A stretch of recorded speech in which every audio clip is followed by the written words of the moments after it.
Soyez sans crainte, petit troupeau. Votre Père a trouvé bon de vous donner le royaume. Alors ici, Jésus répond à une crainte. Soyez sans crainte, peuple de Dieu. Sois sans crainte, l'Église. Je pense que nous n'avons pas de doute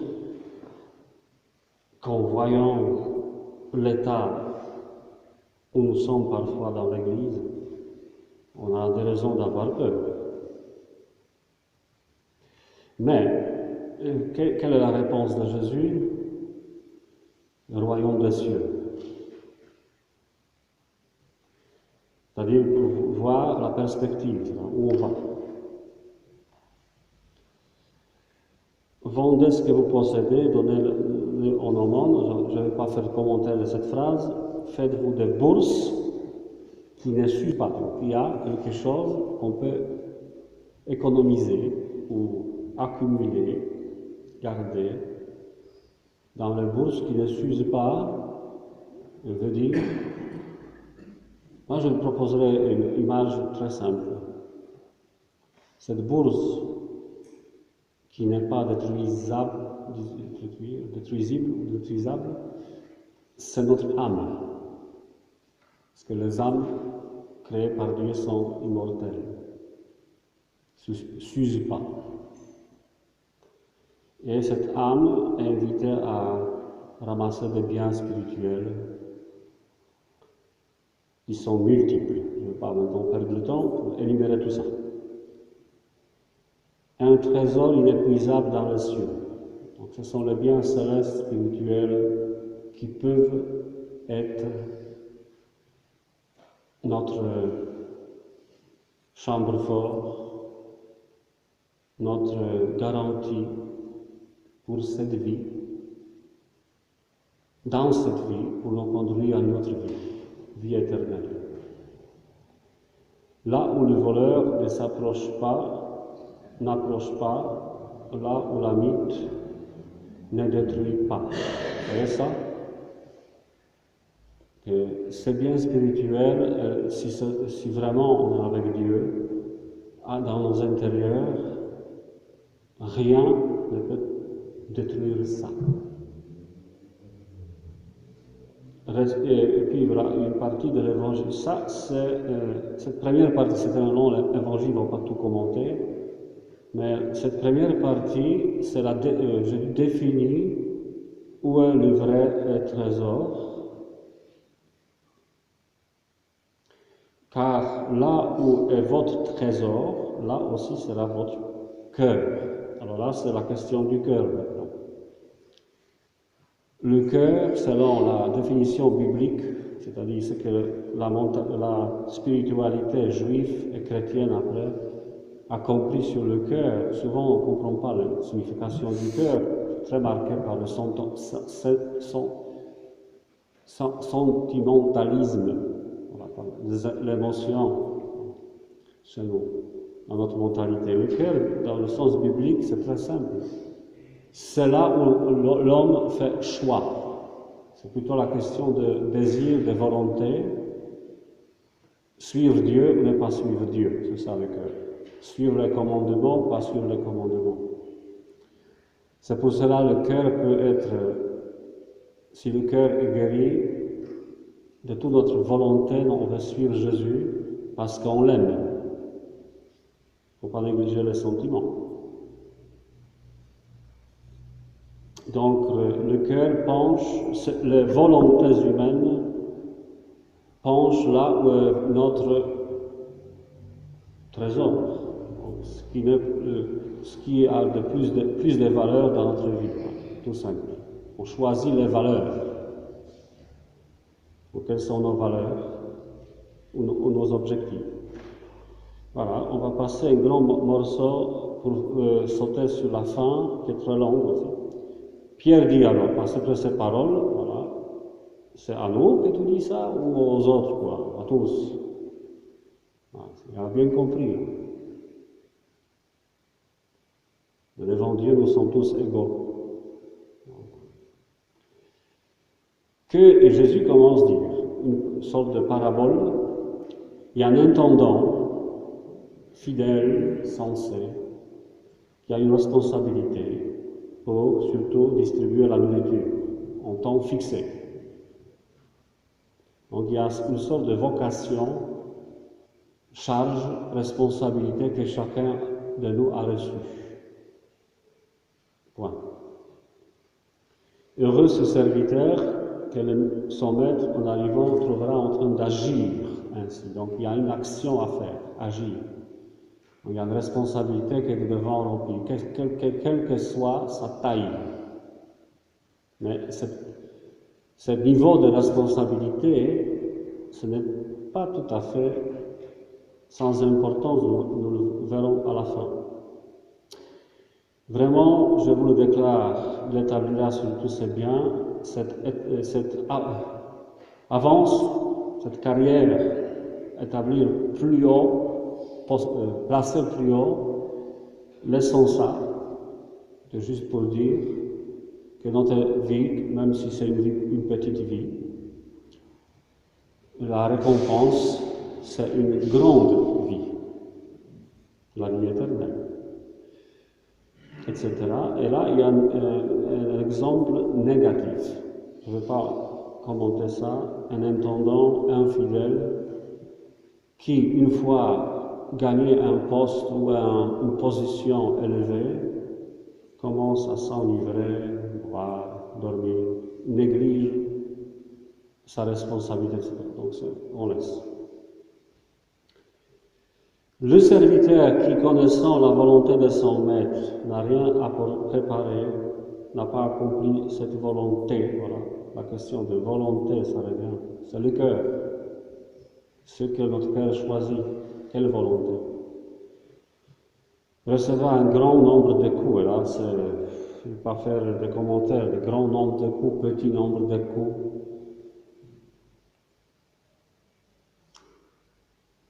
Pourquoi bricoler? Pourquoi éviter ces questions de coups?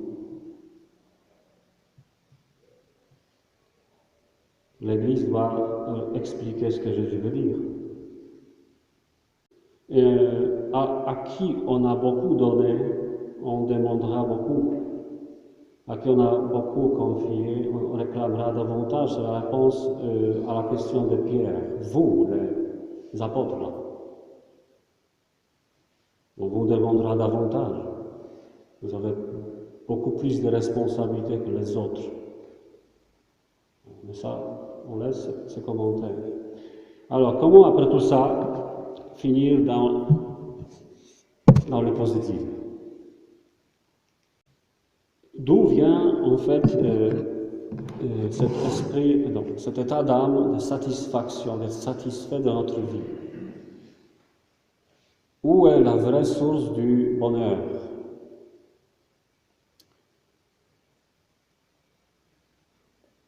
Notre âme a besoin d'être riche, c'est-à-dire notre intérieur réclame le bonheur. Il y a quelque chose, enfin, nous devons avoir toujours une chose qui est pour nous précieuse. Et la foi chrétienne répond à ce désir, Jésus répond à ce désir. L'objectif, c'est le bonheur éternel, mais comme je le répète d'habitude, ce n'est pas après la mort seulement. C'est ici qu'on doit déjà recevoir les premières grâces de la vie éternelle, parce que la vie, avec tous ces devoirs et responsabilités qui nous sont confiés, a besoin de gens libres, a besoin de gens libérés, qui, dans cette vie, portent le fardeau de cette vie avec un esprit paisible, dans la paix. Et que derrière cette réalité terrestre qui est parfois compliquée, tout devient simple, parce que Dieu, nous sommes immergés dans la présence de Dieu, qui voit même dans ce chemin compliqué de l'humanité, des pistes cachées où Dieu passe. C'est en fait tout simple.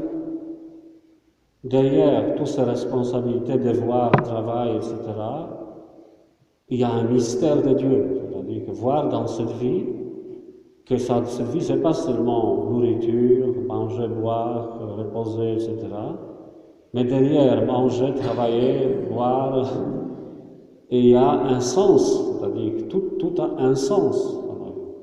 La plus petite activité cache un mystère, même si c'est le balayage.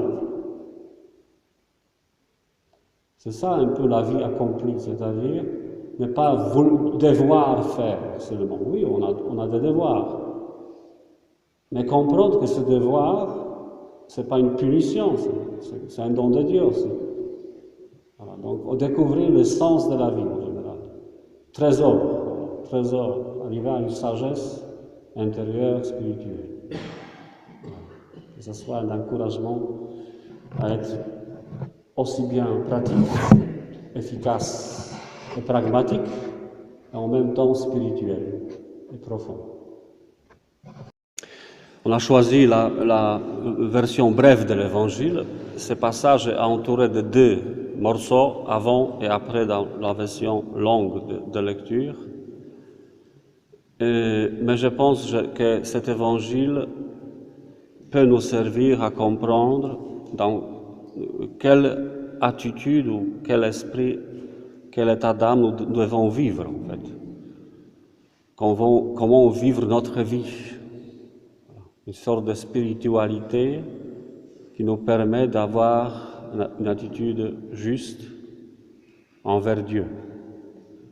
Alors, rester en tenue de service. Qu'est-ce que ça veut dire là? C'est-à-dire qu'il y a différentes tenues, vêtements. Nous savons bien, si on cuisine, on a des tâches. Si on fait la menuiserie ou maçonnerie, il faut avoir un habit de travail. C'est ça la tenue de service, c'est-à-dire on ne peut pas rester toute la vie avec une cravate. C'est parfois aussi la tenue de service, cravate, pour certains. Il y a la ceinture autour des reins. Je rappelle qu'à l'époque de Jésus, il n'y avait pas de pantalons. Tout le monde portait des robes. Et la ceinture servait à beaucoup de choses. Il n'y avait pas de poche. L'argent était pendu sur la ceinture. Et la ceinture symbolise la route aussi, c'est-à-dire on marche. Voilà. La ceinture, ça aide, mais ça peut gêner aussi quand on se repose. Et il y a des lampes allumées.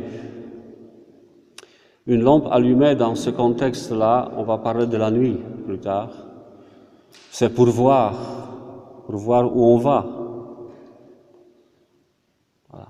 Donc ces 3 choses nous montrent que nous devons être éveillés dans la vie. Nous devons vivre. Ne pas, rester comme des plantes immobiles, mais, je dirais même attaquer la vie, vouloir vivre, agir. Soyez comme des gens qui attendent leur maître à son retour de noces. Regardez, ça commence à parler des rapports avec Dieu, avec Jésus. C'est-à-dire, le retour des noces, c'est parce que Jésus est dans le ciel, plongé dans la gloire de son Père, donc dans la joie éternelle. Et évidemment, il ne veut pas y rester seul.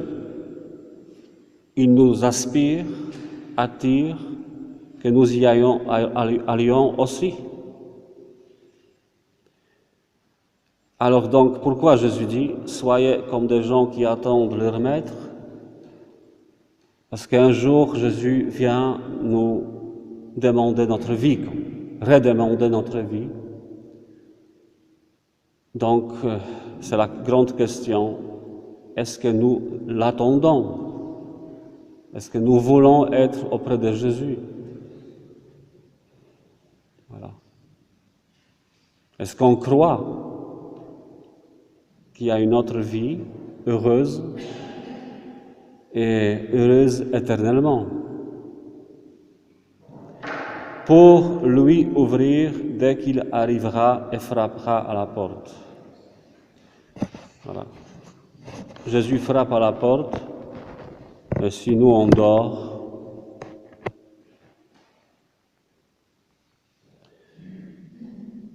je dirais que notre vie dans l'Église catholique, l'Église, c'est comme si on regardait une porte. Regardez le tabernacle qui est derrière. Il y a une double porte, une porte.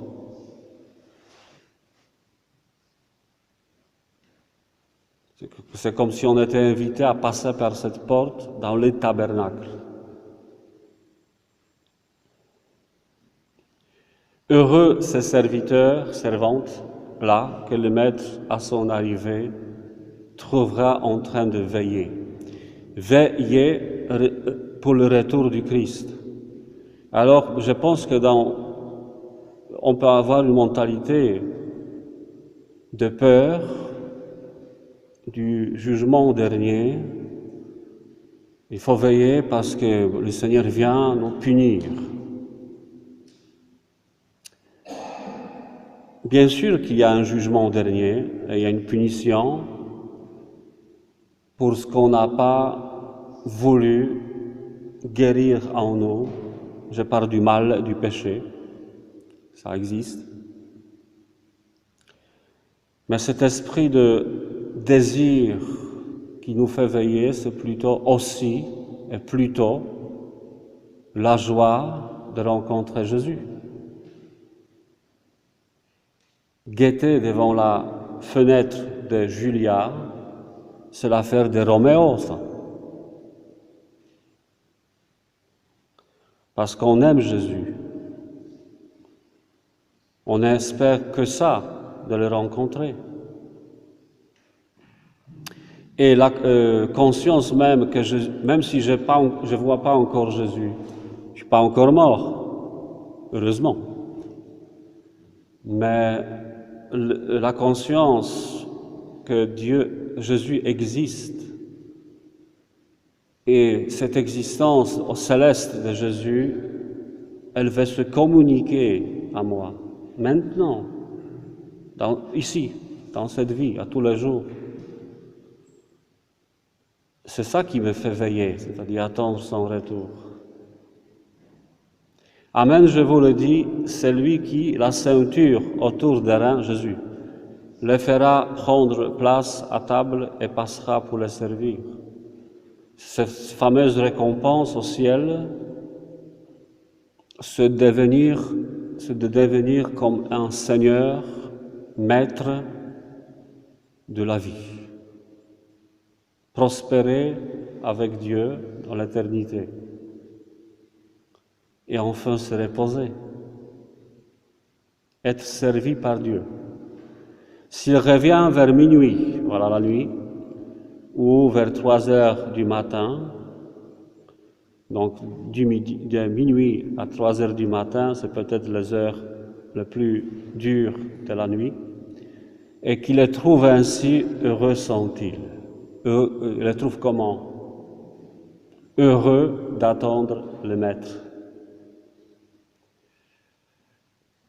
Vous le savez bien, et c'est la dernière partie de cet évangile, pour finir. Si le maître de la maison avait su à quelle heure le voleur viendrait, ici Jésus s'appelle voleur. Il n'aurait pas laissé percer le mur de sa maison. Ça peut nous poser un problème de comment on peut percer le mur. Vous savez bien de quelle matière étaient construites les maisons de l'époque. Et cette fragilité de murs de ces maisons, ça symbolise la fragilité de notre vie. Ça peut s'écrouler. Il y a des déluges, des tempêtes, des vents qui peuvent nous abattre, ça c'est clair. Vous aussi, tenez-vous prêts, c'est à l'heure où vous n'y penserez pas que le Fils de l'homme viendra, donc la fin du monde. La fin du monde, je reprends ce sujet-là, ça fait peur, n'est-ce pas, de parler de la fin du monde. Mais ce titre, cette expression, la fin du monde, c'est en fait une mauvaise expression. C'est la fin de ce monde.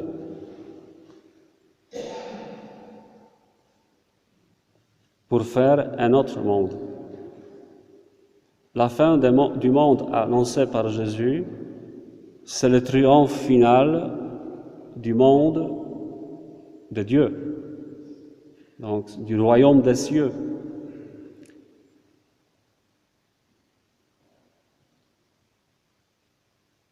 Et l'histoire de l'humanité, même pas de l'humanité, l'histoire de l'univers, des étoiles, des planètes, ça montre que ça évolue tout le temps, même si ces évolutions et les époques, ça dure des milliards d'années, mais ça évolue. Donc ce monde que nous voyons ici, même du point de vue raisonnable, scientifique, astronomique, etc., c'est passager, c'est temporel, notre monde que nous connaissons. Alors pourquoi pas croire à la fin du monde ou la transformation du monde par Jésus? C'est d'ailleurs le mystère aussi de notre vie. Et depuis la conception, la vie prénatale, la naissance, petite enfance, adolescence, le premier combat de la vie adulte, je ne sais pas si ça existe en français, le mûrissement de notre personnalité au cours de la vie adulte, pour arriver à une sagesse qui nous fera vieillir dans la paix intérieure. C'est tout le temps l'évolution. Alors, toute cette beauté de la vie et sagesse de la vie qui doit normalement accompagner la vieillesse, s'il n'y avait pas Dieu, et si après la mort il n'y a rien, ce serait totalement illogique d'arriver à cette plénitude de la vie intérieure au cours de notre vie. Ça ne peut pas être perdu avec la mort.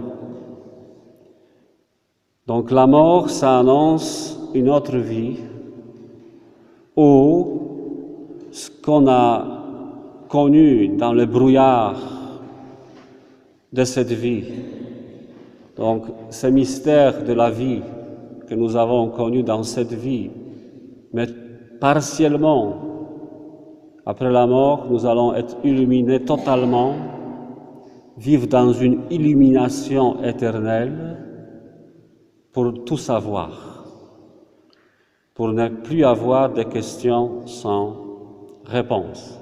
Donc, voilà, que cet évangile nous encourage à entrer en contact avec Jésus, parce que c'est tout à fait et totalement possible sur cette terre, pour nous conduire à ce bonheur éternel.